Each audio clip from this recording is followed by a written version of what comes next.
અરે વાહ, આજે તો અમારા કિચનમાં કંઈક નવું બની રહ્યું છે. મમ્મી શું બનાવો છો? આજે બનાવું છું ગાંઠિયા અને પાપડી. શું નાખ્યું છે?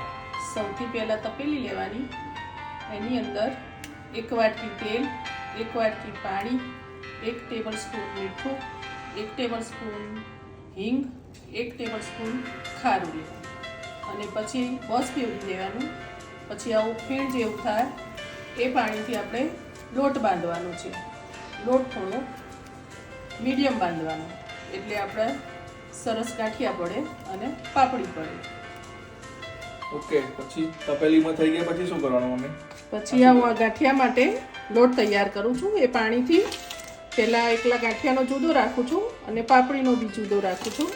પહેલાં ગાંઠિયાનો લોટ કરું છું અને પછી આવી રીતે જ પાપડીનો બે મિક્સ કરવાનો છે. આમાં શું શું નાખ્યું? આમાં મેં નાખ્યું અજમો નાખ્યો છે અને પછી આ બનાવેલું પાણી નાખ્યું છે અને આવી રીતે લોટ બાંધવાનો સરસ, થોડો કઠણ બાંધવાનો છે એટલે આપણા ગાંઠિયા સરસ પોચા ગાંઠિયા આવે છે ને સૌરાષ્ટ્રના, એ ગાંઠિયા પાડવાના છે આપણે. ચણાના લોટમાં મિક્સ ક્યાં સુધી કરવાનું? આવી રીતે થોડું જાડું બહુ અને બહુ ખીણવું પડે તો લોટ આપણા ગાંઠિયા સરસ સોફ્ટ બને ત્યાં સુધી કરવાનું છે.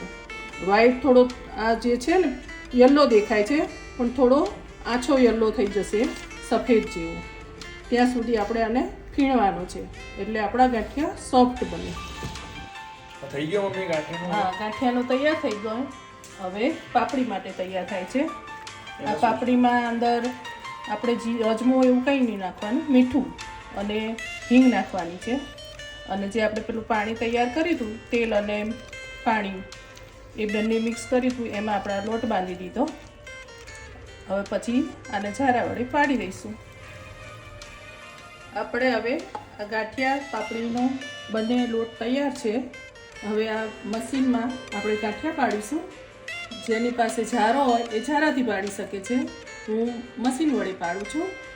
આપણે આ તેલ આવી ગયું છે તો હું આ ગાંઠિયા તૈયાર કરું છું.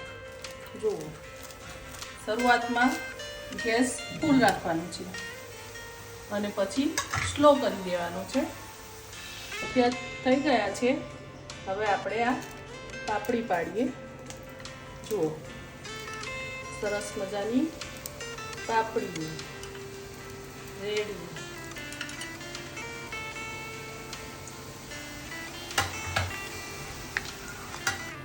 હવે આપણા ગાંઠિયા અને પાપડી તૈયાર છે.